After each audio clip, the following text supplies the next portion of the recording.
Hello everyone, so this one is called Autistic in India.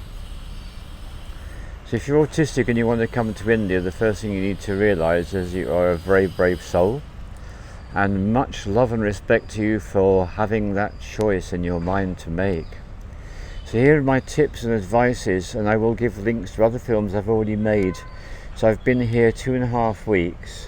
So here's tip number 1.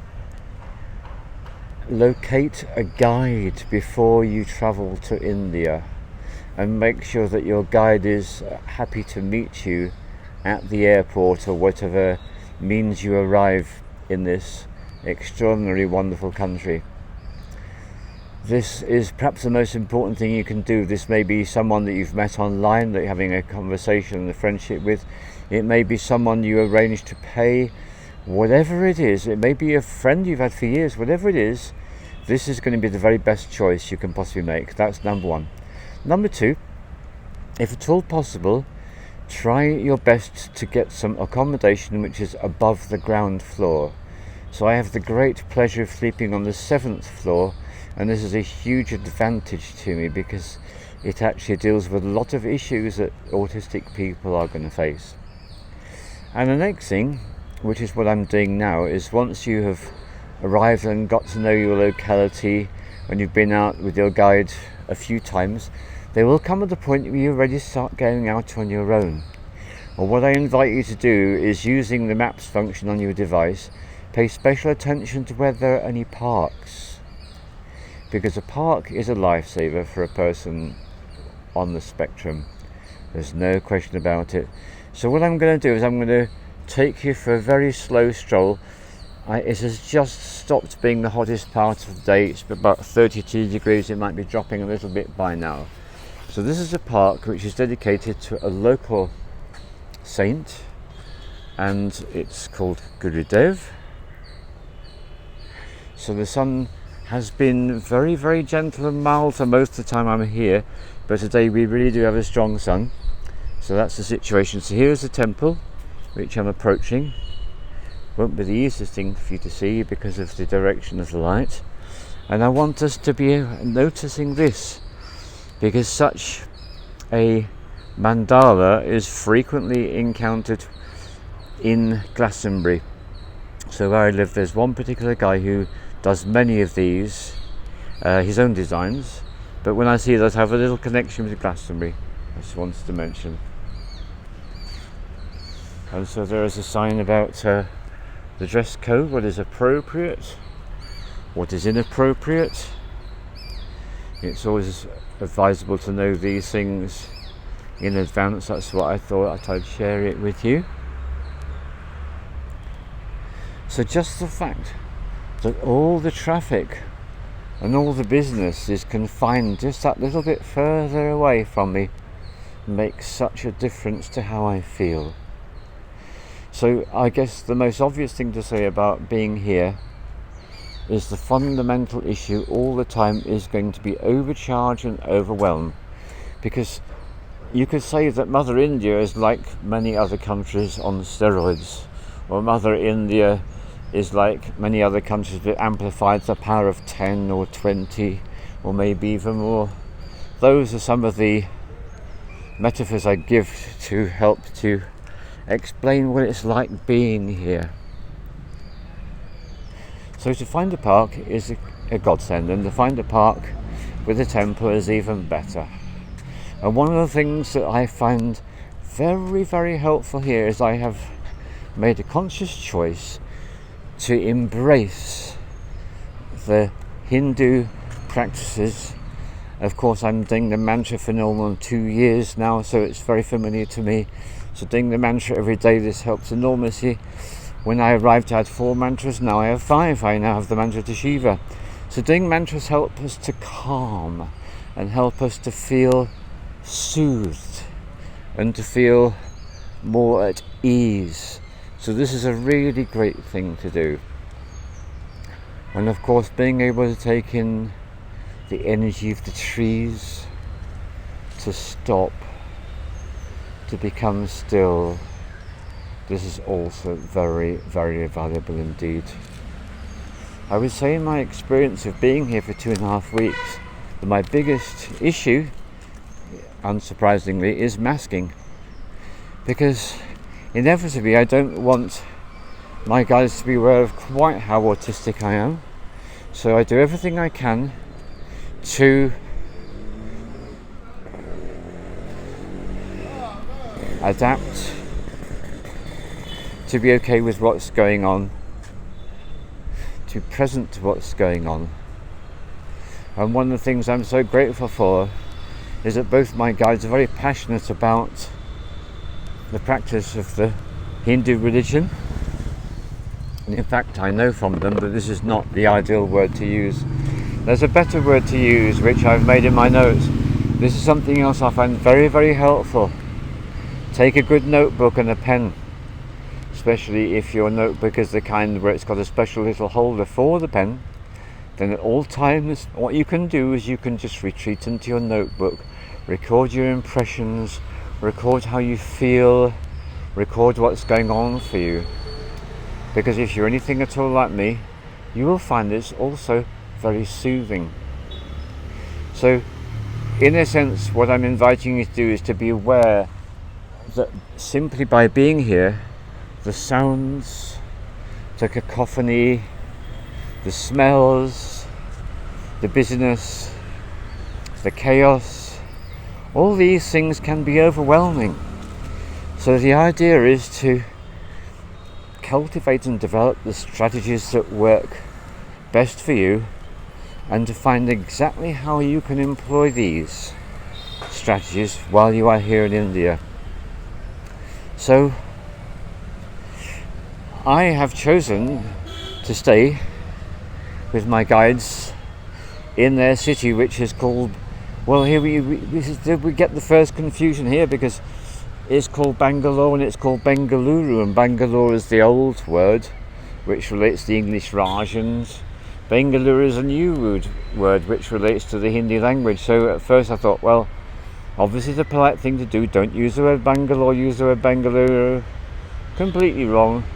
Many people here use both words. I think probably Bangalore is used a bit more. Hard to say.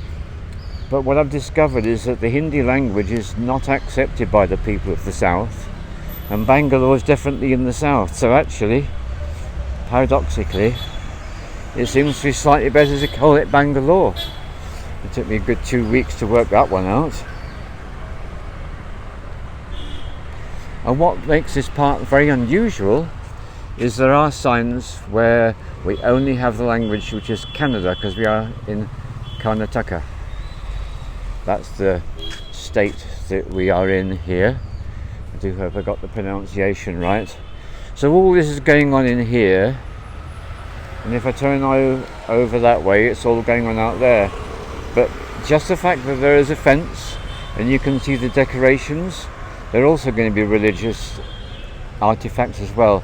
So what I'm saying is, it's not just the physical space that helps, it's the idea that this is a place people come to contemplate, to commune with their deities, the gods and the goddesses, to leave their offerings, to do their mantras.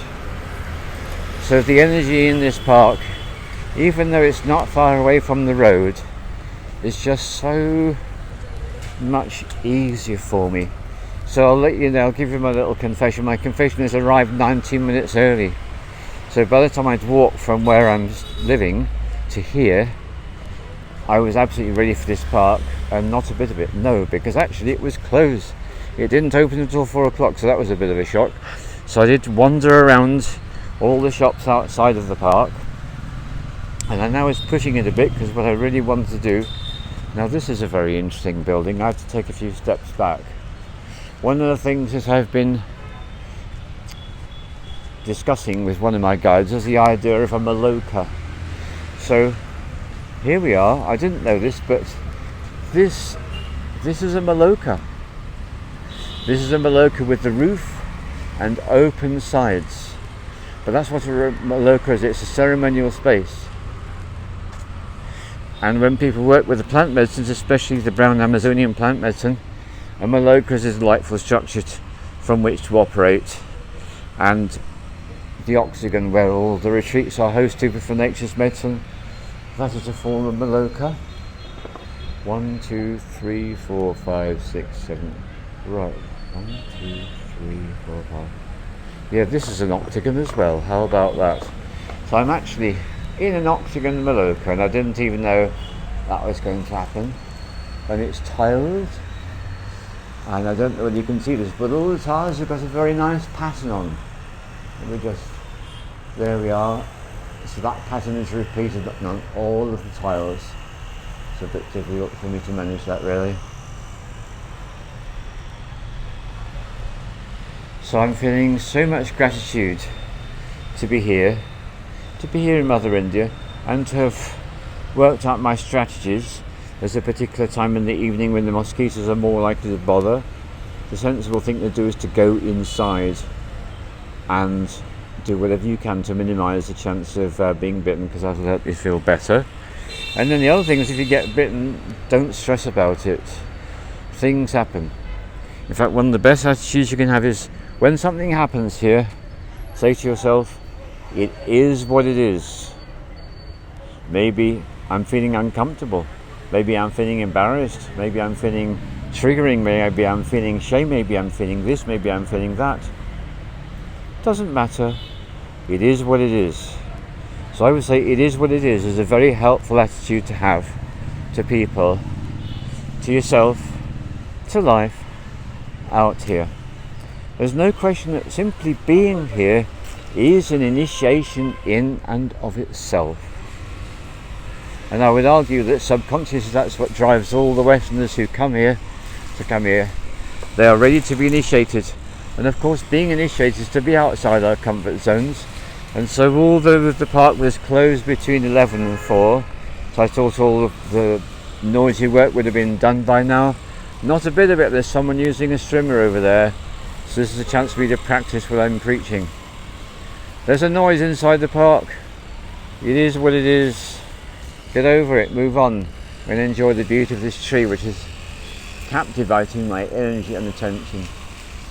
Very, very beautiful.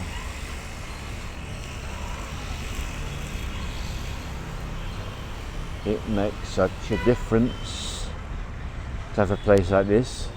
And then of course the other thing I have is I have Woodman Estate, and I will put a link to my film of Woodman Estate. I was not permitted to film for very long at all, so I can't show you very much. But the thing about that one is it had even more barriers around it, so it was much, much quieter, considerably quieter than here. But still, even the difference between being on the street and being here is remarkable. So it does seem like it's closed up at the moment. When I was here this morning, all this was open. But I can see here there is a statue, and that is Nandi the bull. And Nandi the bull is the animal familiar of Shiva. So I brought my flowers to leave some offerings, but it looks like it's all... And that's the other thing. They're not always necessarily as you expect them to be.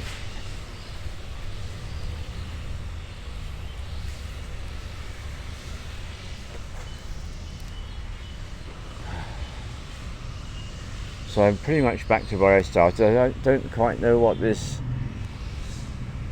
structure is in the middle here, I don't know.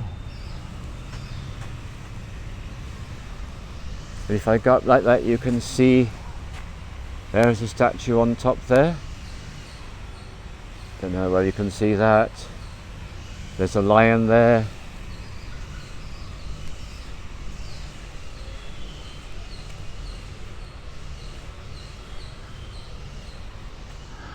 And this is clearly all part of the ceremonial activities.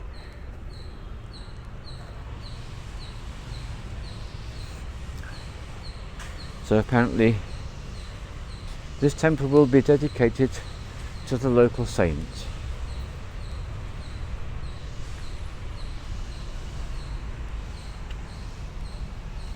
And this is Krishna. I can see that because he's holding the flute in his hand. That must be Krishna.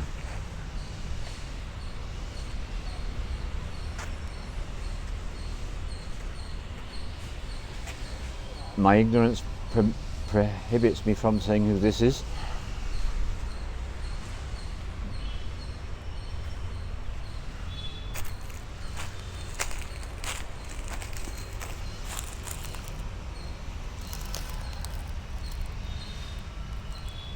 I think I'll keep quiet this time too.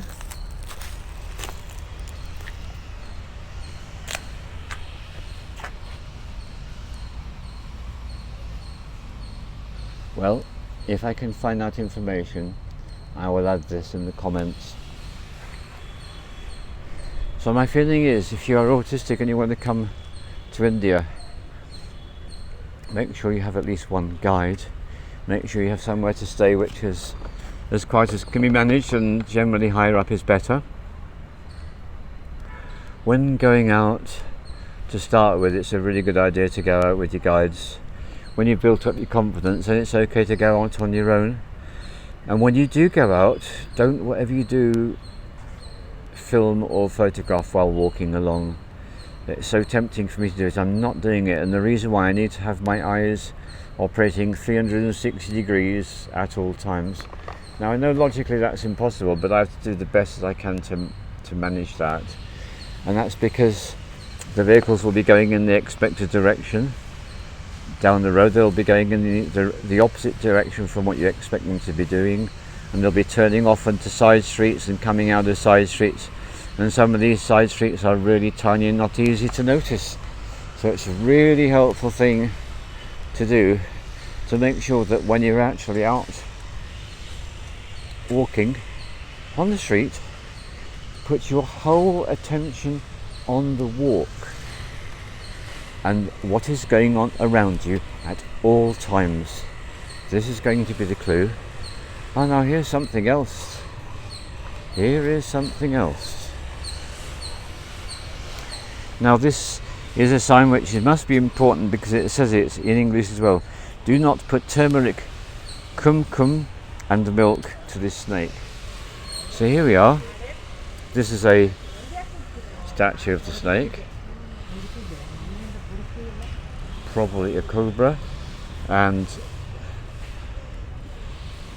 I'll be honest with you, I've been told about the significance of the snake.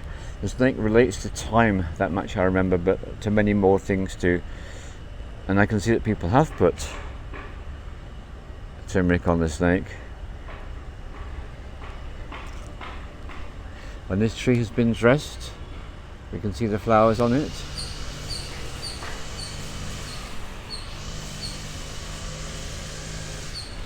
So here we have snakes. I hope to be able to find out about what it is I'm showing you here. At all of these places, there's places for offerings. I've brought some flowers with me. So when I finish this film, I'm going to do more of my mantras. I've already done some, I need to do more. And I will leave offerings for the statues as well.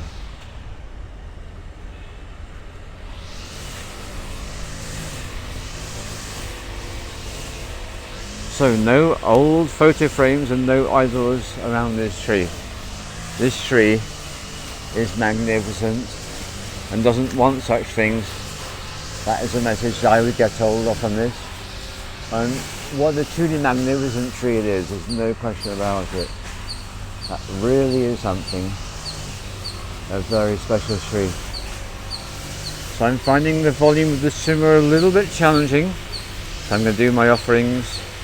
I'm going to wend my way back to my quiet space with my green curtains so that the room is darkened, and this will be absolutely ideal for me. All the love to you.